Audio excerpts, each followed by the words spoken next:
Nossa meditação hoje se encontra na carta de Paulo aos Filipenses, capítulo 1, do versículo 27 até o 29, que diz assim a palavra do Senhor. Vivei acima de tudo por modo digno do Evangelho de Cristo, para que eu, indo ver-vos, ou estando ausente, ouça no tocante a vós outros, que estáis firmes em um só espírito, como uma só alma, lutando juntos pela fé evangélica, a quem em nada estejais intimidados pelos adversários, pois o que é para eles prova evidente de perdição é para nós outros de salvação, e isto da parte de Deus, porque vos foi concedido a graça de padecerdes por Cristo e não somente de creres nele. Senhor nosso Deus, Deus de infinita graça, bondade e misericórdia, Pai amado, abençoa grandemente a Tua palavra. É isso que eu te peço em nome de Jesus. Amém. Paulo escreveu esta carta para expressar tanto a alegria quanto a preocupação. A epístola é inundada de gratidão pelo modo como Deus estava levando adiante a obra de salvação entre os filipenses e pela ligação especial que existia entre Paulo e seus leitores.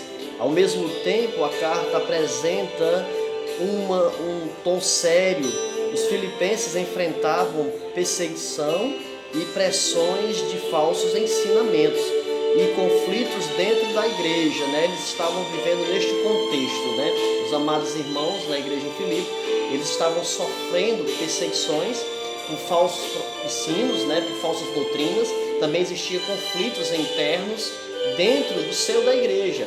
E Paulo, ele escreve essa carta com muita alegria, com satisfação, porque ele tinha muito amor pelos amados irmãos.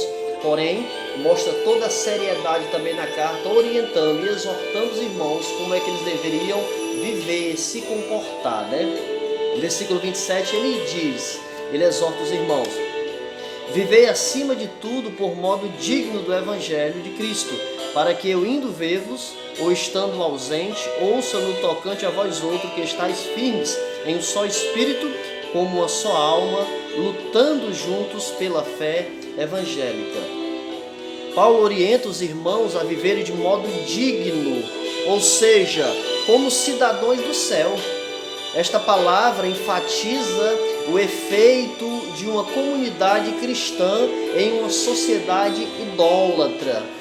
Filipos era uma colônia romana que existia naquele seio, naquele ambiente de idolatria, existia práticas do paganismo, e agora ali tinha nascido uma igreja. Ou seja, aqueles irmãos ali, eles deveriam viver de modo digno, de uma forma diferenciada dos demais que viviam naquela comunidade, Porque eles eram novas criaturas em Cristo. Eles deveriam ter um comportamento diferenciado, eles deveriam ser diferentes no meio deles, ou seja, eles deveriam, através de suas vidas, da forma que eles deveriam viver como cristão, produzir uma mudança, uma transformação ali naquele seio em que eles viviam. Isso é muito interessante, amados. O versículo 27 ainda fala sobre a questão de que Paulo orienta os irmãos que eles deveriam viver unidos, lutando juntos pela fé evangélica. Isso é muito interessante. Os irmãos deveriam estar unidos na luta contra os falsos ensinos, assim como um gladiador nas arenas romanas estava pronto para lutar. Ou seja, ele vai falar essa palavra lutando juntos aqui, está relacionado ao termo de luta usada no grego, nesse período aqui, os gladiadores. Assim como os gladiadores, eles nas arenas romanas, eles deveriam estar prontos para lutar.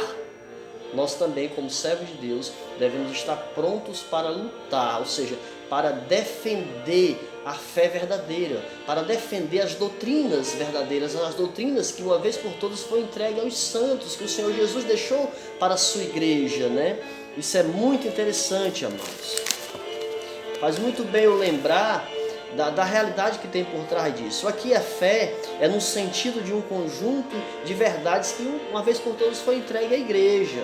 Na epístola de Judas, versículo 3 diz assim: amados, quando empregava toda diligência em escrever-vos acerca da vossa comum salvação, foi que me senti obrigado a corresponder-me convosco, exortando-vos a batalhardes diligentemente pela fé que uma vez por todas foi entregue aos santos. Ou seja, Judas vai falar aqui sobre a necessidade de que os irmãos fossem diligentes, fossem perseverantes em batalhar pela fé, ou seja, em preservar e lutar por esse conjunto de verdades que são as doutrinas do Senhor Jesus, que foram entregues à igreja, para que a igreja viesse a preservar, a ensinar e viver através dela.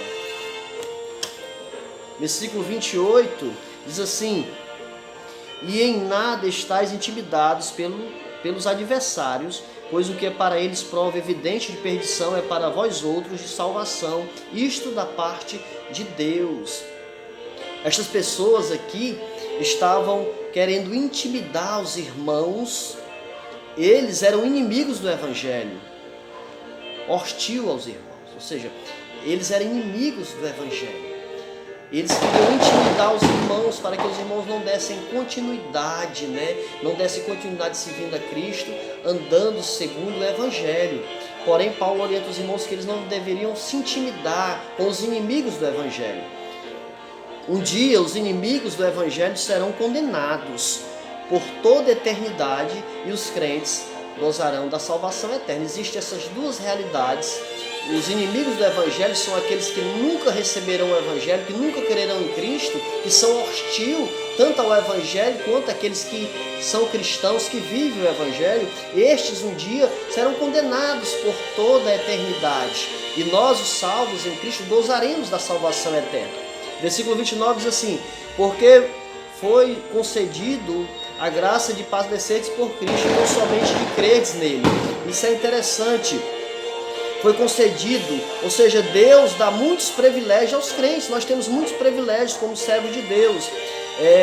Aqui neste versículo, Paulo identificou tanto a honra de crer em Cristo, quanto a de sofrer por Ele. Sofrer por Cristo e seu Evangelho é uma honra, é um privilégio, por sabermos que um grande existe, por mais que nós venhamos a sofrer por causa do Evangelho, por causa do amor a Cristo aqui nesta terra, existe uma grande recompensa para nós na eternidade futura, no porvir, e a certeza que temos da vida eterna, da salvação eterna. Por mais que ainda neste mundo venhamos a padecer e a sofrer por amor ao Evangelho, por amor a Cristo, que nós possamos entender estas verdades maravilhosas. Eu quero deixar 3 lições, amados, nesta nossa meditação de Filipenses capítulo 1, do versículo 27 ao 29. Primeira lição: devemos viver de forma digna e coerente através do Evangelho. Ou seja, nós como cristãos, como servos de Deus, nós não devemos viver como as pessoas que não têm Deus vivem. Nós devemos viver de forma diferenciada, porque nós somos servos de Deus, nós somos novas criaturas em Cristo Jesus, inserido no mundo perdido, cheio de práticas abomináveis, pecaminosas, que são contrárias aos ensinos do Evangelho. Nós devemos viver de forma digna, de forma diferenciada das pessoas que não têm Deus na vida, Ou seja, devemos viver de forma digna e coerente através do Evangelho do Senhor Jesus. Segunda lição que eu quero deixar: devemos lutar para preservar o verdadeiro Evangelho, ou seja, nós devemos lutar para preservar os verdadeiros ensinos, a doutrina verdadeira. Terceira lição que eu quero deixar: os sofrimentos do presente não podem ser comparados com o gozo eterno que usufruiremos no porvir. Ou seja, os sofrimentos do tempo presente, assim como os amados irmãos na igreja de Filipos estavam sofrendo perseguições, estavam passando por muitas dificuldades. Nós também hoje, no nosso contexto atual, também estamos passando por muita dificuldade. E ainda, com toda certeza, passaremos por muitas lutas ainda. Porém, os sofrimentos do tempo presente, a qual nós vivemos, não pode se comparar e nem se aproximar do que está reservado, preservado, guardado nos céus para nós em Cristo Jesus. Nós possamos cada vez mais nos fortalecer, nos firmar nas verdades do Evangelho. Que Deus em Cristo nos abençoe através de sua maravilhosa palavra.